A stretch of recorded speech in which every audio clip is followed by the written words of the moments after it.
tindak lanjut dari pelaksanaan kita di kelas tadi. Iya Pak.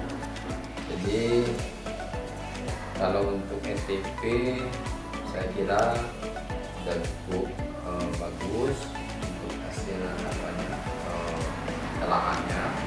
Cuman di dalam segi pelaksanaan pembelajaran di observasi di kelas, ini ada beberapa hal yang perlu saya sampaikan, Bu. Iya Pak. Mungkin yang pertama masalah awal dari melakukan persepsi dan motivasi tadi, ya mungkin ada tapi terlalu singkat ya.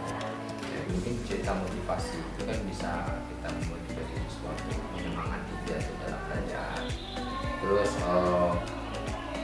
kesiapan menyiapkan siswa untuk siap secara psikisnya kan dengan motivasi juga bisa kita laksanakan. Terus untuk yang lain itu kalau dalam pendahuluannya ini pengaitan materi pembelajaran dengan pengalaman peserta didik, misalnya mungkin sudah anak-anak siapa yang pernah buat surat, kan surat apa yang pernah dibuat misalnya, surat izin Bu, surat izin sekolah. Apa isi surat izin sekolah itu? Itu kan salah satu mengaitkan pengalaman peserta didik dengan materi yang kita ajarkan. Walaupun materi yang kita ajarkan itu adalah membuat surat lamaran kan, tapi kan kita belajar dari awal itu bagaimana membuat surat. Anak-anak punya pengalaman di membuat surat pribadi untuk izin kan, salah satu pengalaman juga. Ya kalau pengalaman surat lamaran mau melamar apa anak-anak kan belum ada, tapi kan belajarnya tetap. Terus yang kedua, yang selanjutnya ya mungkin dari itu tuh selalu adakan interaktif, memberikan kesempatan ke anak untuk bertanya atau apa dalam belajar. Terus yang lain sudah cukup bagus. Terus dalam kegiatan inti ini Bu, sebenarnya kalau Ibu kan model pembelajarannya kan problem solving. Model pembelajaran yang Ibu buat itu harus Ibu lihat sesuai dengan materi yang kita ajarkan. Problem solving ini kan pemecahan masalah. Apakah dalam membuat surat lamaran ini termasuk dalam bisa dalam menggunakan model pembelajaran problem solving tadi? Ada langkah-langkahnya, langkah-langkah problem solving itu kan, menemukan masalah, merumuskan, ya kan, memecahkan masalah. Apakah materi yang kita ajarkan bisa kita gunakan, atau ada model lain, misalnya discovery learning, atau model yang lainnya bisa kita gunakan, misalnya kooperatif kan. Belajar kooperatif ini kan pembelajaran bukan diskusi ya kan. Kita lihat kalau memang betul, baru kita buat di aktivitas sesuai. Kalau saya lihat materi yang ini lebih kepada discovery learning.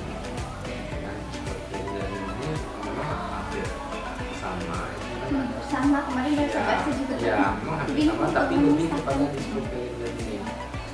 Dia lebih simpel daripada problem solving, menemukan sesuatu. Jadi dalam penyampaian materi juga Ibu seharusnya tidak, kalau Ibu mau melaksanakan mencari, menemukan, Ibu tidak usah menjelaskan terlalu detail tentang langkah-langkah pembuatan pembelajaran itu, mereka nanti yang membuat. Makanya pada saat kita membuat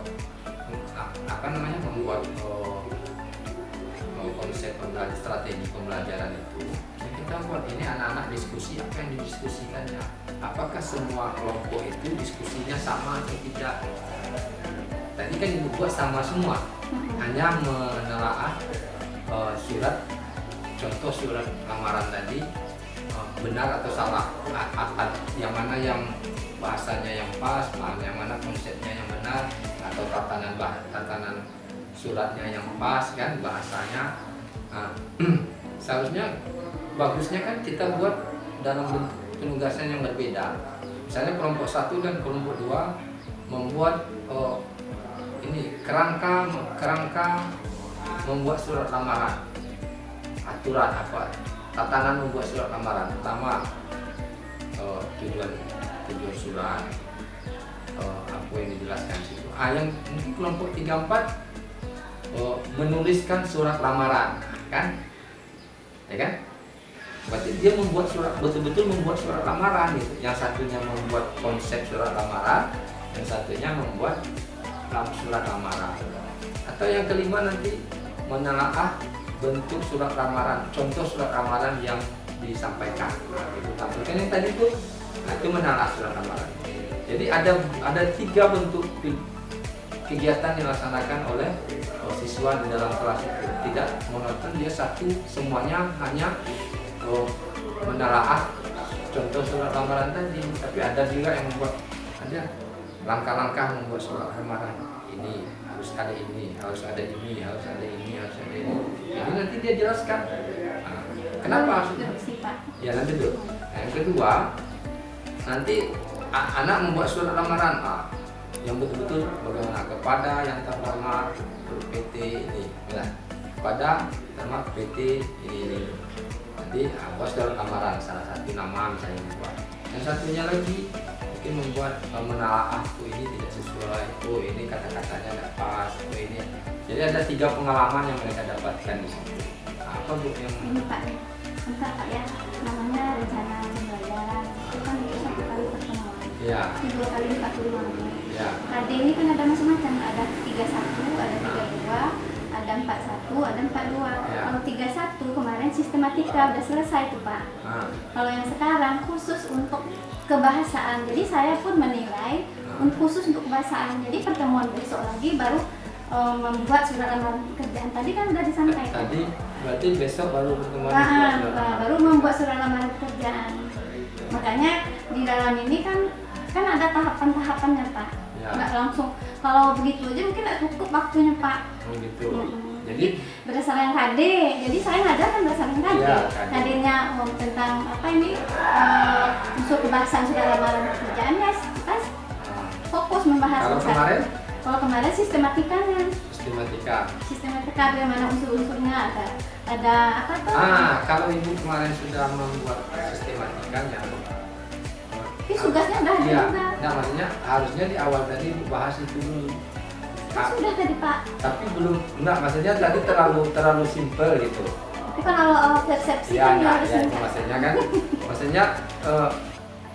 apa namanya Ibu, kemarin kita sudah belajar tentang ini ya, sistematika surat lamaran. Sekarang ada contoh ini lagi, bentuk surat lamaran. Tapi kalau memang sistematika itu sudah disampaikan, kenapa tadi bahas lagi materi itu? Tadi tapi unsur kebahasaan. Tapi untuk persepsi Pak. Iya, makanya persepsi, maksud saya itu persepsi tidak usah dibahas lagi di kegiatan inti. Persepsi tadi sistematika tadi kan Ibu tayangkan di slide tadi kan, sistematika. Itu tujuan saya itu Pak. Kalau ingat lagi sistematikanya. Jadi bagaimana penulisan kan mereka sudah punya catatan masing-masing. Jadi penulisannya misalnya tempat dan tanggal penulis surat, nanti dijelaskan. Yang kedua ini caranya. Iya betul Ibu sampaikan. Tapi itu dimasukkan di persepsi, tidak perlu ditampilkan dalam kegiatan inti. Jadi tidak ada perbedaan antara kegiatan itu dengan persepsi. Makanya tadi saya tidak menyangka kalau tadi Ibu menjelaskan itu tuh ada kegiatan, ada pertemuan.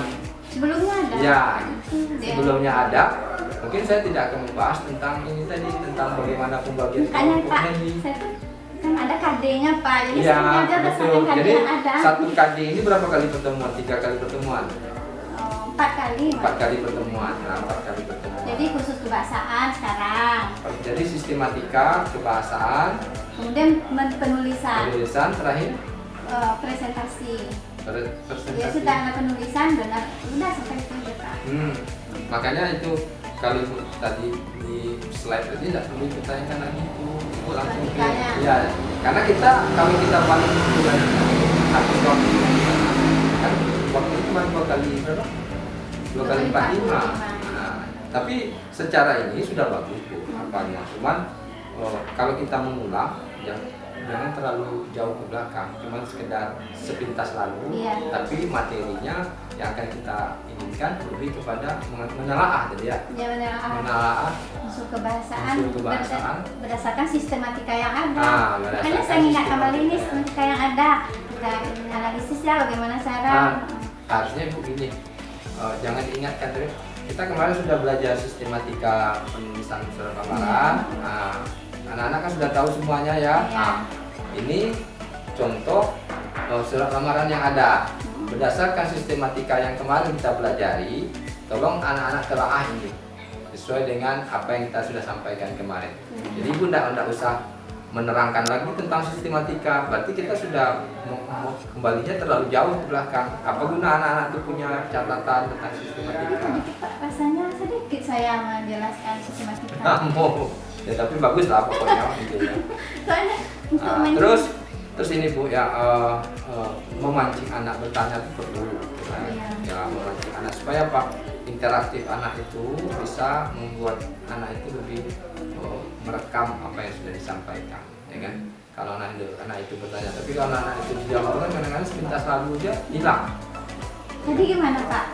Ada nggak nampaknya saya? Ada, cuman ya kita maksudnya menginginkan, memotivasi anak untuk mau bertanya. Kadang saya kan nggak tahu, kan nggak sadar, ada nggak ya kurang ini? Masalah guru, strategi pengajaran, masalah pengajaran yang bersifat konseptual.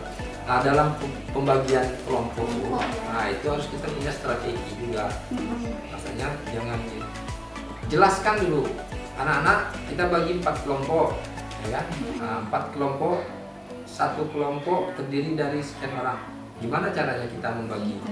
Apakah berdasarkan nomor urut ataukah berdasarkan dia nyebut misalnya? Ya coba hitung 1 sampai terakhir 1, 2, 3, 4, 5.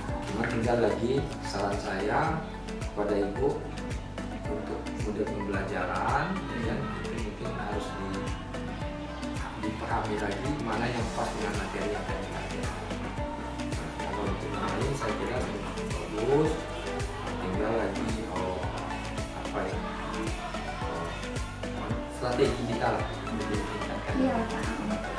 Cukup, terima kasih banyak Bu ya. Terima kasih atas saran dari Bapak. Iya. Mudahan untuk pembelajaran berikutnya bisa dimanfaatkan dengan model pembelajaran yang lain sesuai dengan materi. Iya. Ya Bu, terima kasih Bu. Terima kasih, Pak.